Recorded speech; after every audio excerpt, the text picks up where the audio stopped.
कराय। बिना दांत मांजे स्नान किया जाता है तो नहाने के बाद भी व्यक्ति शुद्ध नहीं होता। बिना मल विसर्जित किए हुए यदि स्नान किया जाता है तो नहाने के बाद भी स्त्री पुरुष शुद्ध नहीं होते।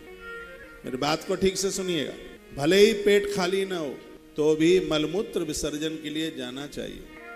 दांत मांजे बिना आप नहा के पूजा में बैठ गए तो आप अशुद्ध हैं। और एक और देखा है हमने, टॉयलेट लेट मल त्यागने के बाद में ज्यादातर से माताएं करती हैं, धुले हुए वस्त्रों को छू लेंगी, उनको अंदर बाथरूम में लेकर के जाएंगी और उसके तत्पश्चात फिर नहाएंगी तो वस्त्र तो अशुद्ध पहले ही हो गए, वो तो पहनने के लायक बचे ही नहीं। इसलिए लेट बाथरूम जाने से पहले स्त्री पुरुष सब पवित्र होता है। बाथरूम से अपवित्रता नहीं होती, लेकिन मल विसर्जन करने से तो अपवित्र ही होते हैं। तो अपने कपड़ों को, अपने वस्त्रों को पहले रखिए। आपको शायद ध्यान हो, मैं तो अपनी ग्रामीण ही बात कहूँगा। पहले माताएं छोटे से घुसल खाने होते थे, स्नान करती थी, उनका अंदर का वस्त्र हमारे यूपी में जिसे पेटी कोट कहते हैं, अब यहाँ क्या कहते होंगे पता नहीं है, हमने अपनी माँ को देखा है, और का तो हम क्या बोलेंगे। माँ स्नान करती कहती है, बेटा थोड़ी मेरी धोती ला करके दे दे, साड़ी ला करके, धोती ला करके दे दे।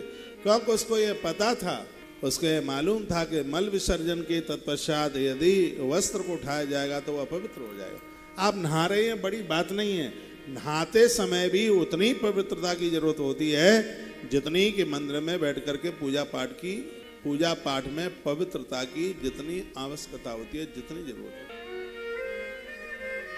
आज की स्थिति ऐसी है, नहाते समय सब छींटे टॉयलेट सीट पर पड़ते रहते हैं। वही मग्गा उधर घूम रहा है और उसी को आपने ले लिया और उसी से 4 रोटियां डाल लिया है, सब का बड़ा हो गया, कुछ नहीं बचा। ऐसी शुद्धता भंग हुई है कि पूछो ही मत। खनौटे जैसे इतने बड़े बाथरूम है, ना खड़े हो सकते ना पेस्ट कर सकते, ऐसी स्थिति है। कपड़ा ऊपर लटका हुआ था, टॉयलेट के ऊपर गिरा, वही उठा करके पहन लिया। ज्यादातर से यही होता है, लेकिन ग्रंथ स्वच्छता की बात करता है। साध सुन सादर जान किए, मज्जन तुरत कराय, दिव्य बसन वर भूषण अंग अंग सजे बनाए। आज माताओं ने अपनी बहू को स्नान कराया, श्रृंगार किया। राम बाम दिस शोभती, रमारूप गुण खान, देखे मातु सब हरसी, जन्म सुफल निज जान। कहते हैं कि बहू और बेटियां श्रृंगार करें और उस समय सास देखे तो सास का भाग्य उदित होता है, उसके पुण्य बढ़ते हैं। बहुत ध्यान से सुनिएगा। हमने ग्रंथों में पढ़ा है कि नारी बिना सिंदूर और बिना बिंदी के सास ससुर के सामने और अपने पति के सामने नहीं जा सकती। उसके लिए प्रमाण में कथा सुना दूं आपको। बात उस समय की थी, प्रभु श्री राम जी दरबार में आ गए थे। माता जानकी अभी आ नहीं पाई थी, क्योंकि माता को थोड़ा सजने में समय लगता है। जब कहीं शादी विवाह में जाना हो तो नीचे से पति गाड़ी में हॉर्न मारता रहता है, बेटे को कहता है बेटा टेरेस में खड़ा होता है, पापा नीचे से कहेगा बेटा अपनी माँ को बोल लेट हो रहे हैं, वो कहे 2 मिनट, और 2 मिनट में ही 25 मिनट हो जाती। उनको निकलने में, ब्राह्मण को जितना खाने में समय लगता है, माताओं को उससे ज्यादा सजने में समय लगता है। 4 बार तो शीशा दर्पण चलते चलते देख ले, शीशा कम देखा करो। ज्यादा दर्पण देखने से चेहरे की रौनक कम हो जाती है। एक बंगाली बाबा रहते थे गोवर्धन में, उनका सानिध्य तो मुझे 3 महीने को मिला। मेरे पहले बहुत घुंघराले बाल थे, बड़े लंबे लंबे बाल थे। लोग कहते थे कि इतने बड़े बाल क्यों हैं। मैंने कहा इन माताओं ने कटाना शुरू कर दिया, इसलिए मैंने बढ़ाना शुरू कर दिया। तो वो बंगाली बाबा कहते थे बेटा शीशा नहीं देखते हैं। शीशा, बहुत तपस्वी महात्मा गोवर्धन गिरिराज जी ऐसे बात करते थे जैसे हम और आप बैठे। मैं बड़ा भाग्यशाली हूँ, मुझे ऐसे महापुरुष का दर्शन हुआ है जिसने प्रत्यक्ष भगवान गोवर्धन नाथ का दर्शन किया। मुझे उनकी सेवा करने का मौका मिला है 3 महीना। मैं 2:15 बजे जग के 3 बजे से पहले कुएं से पानी खींच के रखता था उनके लिए। ये सेवा के अवसर मुझे मिले, हम बड़े भाग्यशाली हैं। तो वो चंद सरोवर में रहते थे, गोवर्धन से 2-3 किलोमीटर हो जाए। एक ठाकुर बाबा और हुए हैं बहुत अद्भुत। तो वो कहते थे बेटा शीशा ज्यादा नहीं देखते, शीशा देखने से चेहरे की रौनक खत्म हो जाती है। मैंने कहा गुरुजी माथे पर चंदन लगाना होता है, फिर वो टेढ़ा मेढ़ा लग जाता है। पहले मैं अपने गुरुजी से मिलने से पहले तिलक लगाता था, वो बड़ा कठिन था।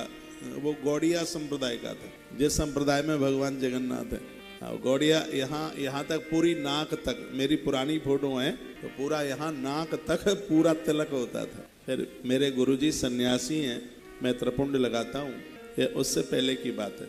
मैं जगन्नाथ मंदिर में रहा हूँ, वृंदावन में, जगन्नाथ घाट में, इसलिए मैं जगन्नाथ भगवान को बहुत मानता हूँ। मेरे भगवान है, मेरे प्रभु है, मेरे इष्ट हैं, मेरे देवता हैं भगवान जगन्नाथ।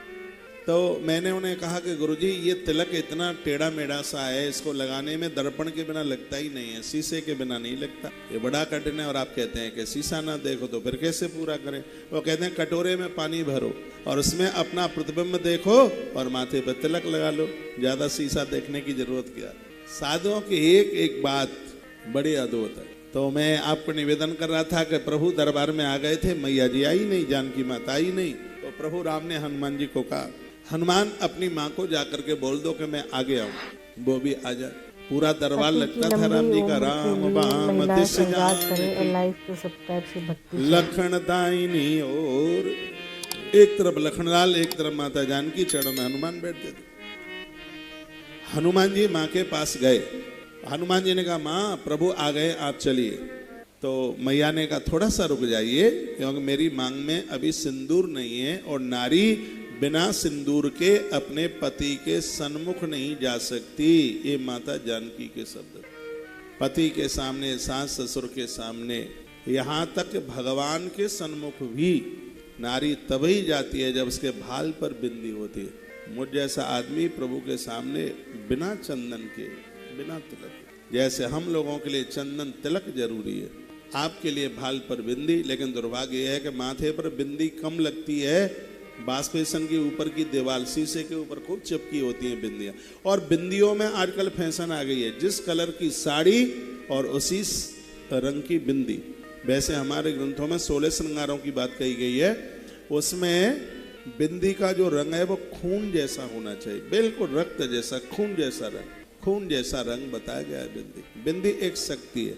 बिंदी से भाल में कभी भी अपवित्र और अशुद्ध और नकारात्मक कभी सोच नहीं आती। ये बिंदी का अपने आप में बड़ा प्रभाव है। 16 श्रृंगारों में बिंदी है, ये तो होना ही चाहिए। तो मैया ने कहा था कि मैं थोड़ा सिंदूर लगा करके, तो हनुमान जी ने पूछ लिया कि सिंदूर के लगाने से होता क्या है? तो मैया ने कहा कि सिंदूर के लगाने से हनुमान पति की उम्र बढ़ती है। हनुमान जी तो नाच पड़े, का एक लकीर लगाने से प्रभु राम की उम्र बढ़ेगी, तो मैं तो पूरा सिंदूर देह पर पोते लेता हूं जिससे राम जी कभी यहाँ से जाएंगे ही नहीं। और हनुमान जी ने ऐसा ही किया, पूरे देह में उन्होंने सिंदूर लगा लिया है। बातें तो इतनी अद्भुत हैं कि यहाँ से आगे बढ़ना मुश्किल होता है। लेकिन आयोजक परिवार की बहू ने कहा है कि महाराज जी कुछ भुसुंडी की बात सुना देना, गरुड़ जी की बात सुना देना, तो इसलिए अब मुझे आगे चलना